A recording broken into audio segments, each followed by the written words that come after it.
These are times when white people don't necessarily take responsibility for the legacy of all of our actions over the course of history. These are times when the legacy of what we have done and the generations that came before us have done are too easily shed. This is a piece called Kipling's Lament.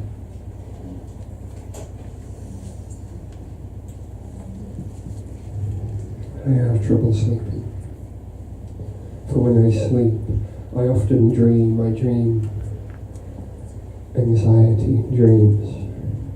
Classic tropes of a guilty mind, sordid tales, too sorry for the wide awake, a dream of waiting, played out in slumber. My teeth fall out, they run through my fingers like sand, like smoke. I can't move, but I want to run away from my guilt. I'm gonna be late, the dentist already hates me, but I have to wait. I need my morning coffee or I'll never wake up, and there's a queue. I'm standing in a cafe in Sydney. It could be Sydney.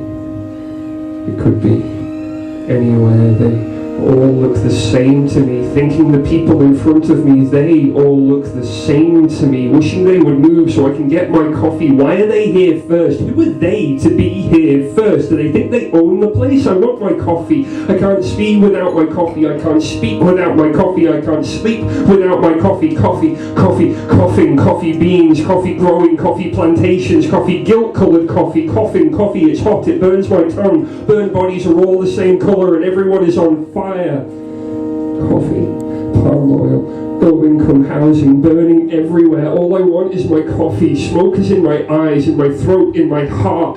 My throat hurts when I speak like I was drinking smoky dirt from coffee beans in a dream. This rough passage wakes me up at night. In my dream, I'm alone in a coffee shop with a floor made of dirt, with a ground made of guilt. The ground looking up at me makes me feel guilty for walking, for having feet, for sleeping whilst guns are a metaphor for safety, for making these sleepy gums bleed bullets, for living in a colony founded by slavers and killers, for pretending we're free, for holding sandpaper to the tip of a matchbook society. The ground looks up. Its silent resolution is painful. So I hurt it with my hands. The dirt is sand, it keeps slipping through my fingers. I'm trying to dig a hole through the smoky guilt in my eyes, through the foundations of our difference. This indifference is a floor built over the graves of the exploited, and there's something under my nails. I think it's my privilege. I think it's your freedom. I'm so tired. I'm so tarred and tired, so tired the guilt will grow here. So I'm so tired, tarred and feathered, feather bed, pillow, sleepy guilt that keeps me awake. If I fall asleep, will I choke on smoky privilege? Poor me. Pillow choking, pillow biting with no teeth. Guilt is a pillow fight with brick bags, pillow bitten till toothless. I woke up knowing that it's not about me. Spitting anxiety teeth into the shallow hole that I didn't get very deep. And it's just so hard to speak out, hard to see in the dark, hard to see with my eyes closed, hard to see in my sleep why the world isn't how we dream it, and the earth is heavy, like the guilt I carry for 1,000 generations of me. I'm not low like them. I'm not like them. I won't bring you low. I don't want to bring you low. I won't treat you like dirt. I didn't do it. Please don't hate me. I'm naive. I just want to help to make things better. Can we grow out of this nightmare together? Maybe. If I stopped talking long enough to listen, I could share this tunnel with you. It would feel less like a foxhole. Would you like my pillow? You look tired. You look tired, and I don't have the answers. It was never about me, but I still have bad dreams. They look a lot like waking life. If I ask you, can you tell me? How can I help?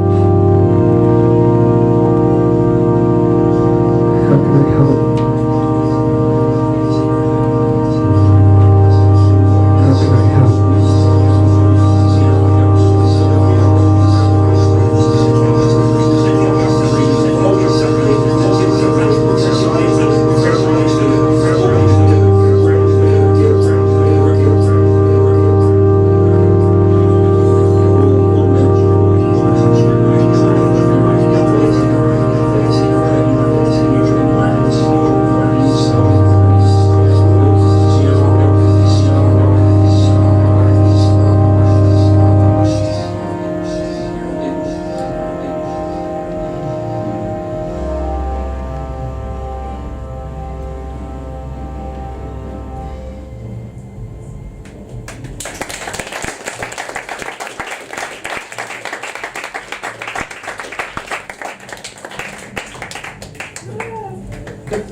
Oh. That's supposed to create your okay, so we got one more that we're going to do for you, and might run a bit. This is really new shit. This is very new shit. I don't know, these are turbulent times, and it's easy to feel like you've been caught in the wind and just blasted on down the road. This piece is called Tumbleweed.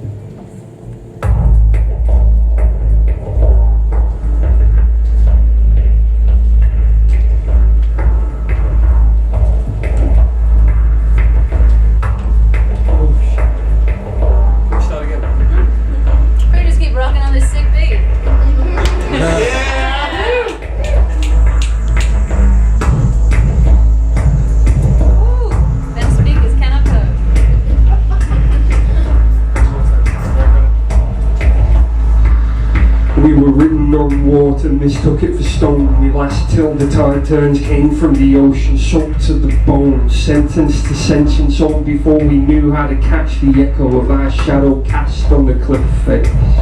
As the rising tide batters some fatal shore, we were cast low, a sun-baked residue, not yet weathered, not yet set for parting waters with gale force purpose, but it will come.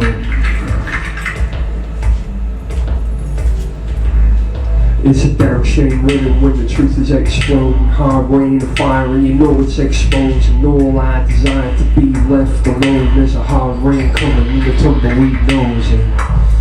And the truth is exploding. And the truth is exposing all our desire to be left alone. There's a hard rain coming and the tumbleweed knows it. It will come. That confidence, just wait. Messianic prophets are never late, just delayed by the timing of these ends. Until then, be patient. You will recognize them in the rising storm, pensive and fraught, answering questions with rhetoric whilst we sort through the debris cast in the wake of their certainty. And still, the waters rise. It's a damn shame running when the truth is exploding. Hard rain and fire and you know it's exposing all our desire to be left alone. There's a hard rain coming and the tumbleweed knows it. There's a hard rain coming and the tumbleweed knows it. There's a hard rain coming and the tumbleweed. Still waters rise, and this is no God's flood, but the cumulative neglect of friends punch drunk on their cleverness. Bent double with shallow wisdom, genuflection shows we need a higher power to believe in, laying low those that disagree. Lane certainty won't sway a path flooded with greed, so aim for high ground. Aim for high ground.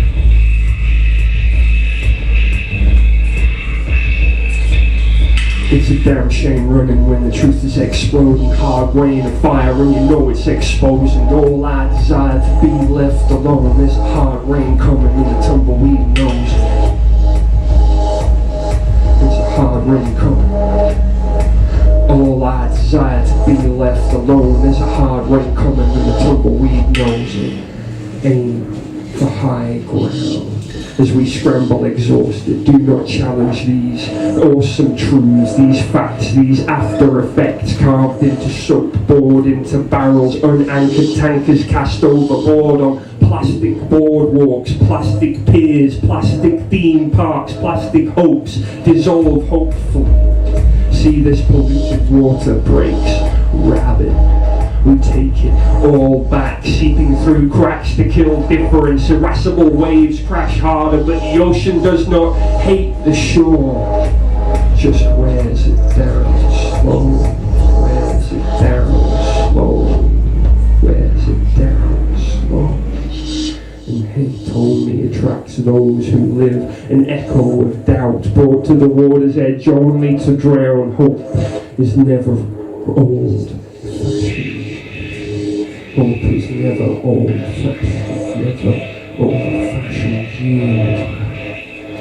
You are more than the wave, more than the water, more than the fear of securing the borders. Hate may seem a way to roll back the tide, but let me remind you the wind always rises and high tide coincides with the fall of our indignant gods from favour. We are not enemies but friends, though belief is enemy of reason. We are friends in these end times. Trust to yourself, trust to your neighbour. As far as you know, that weird behaviour is motivated by loneliness. Reach out. We are not enemies but friends, though this rough water is a constant riptide pulling us away to an echo chamber of hate. Hold fast, for this too will change. Fate has no face. Our will to change the stone story writ on water may yet let us carve love into far horizons, and this we must, lest we too will sink beneath the impermanent wave.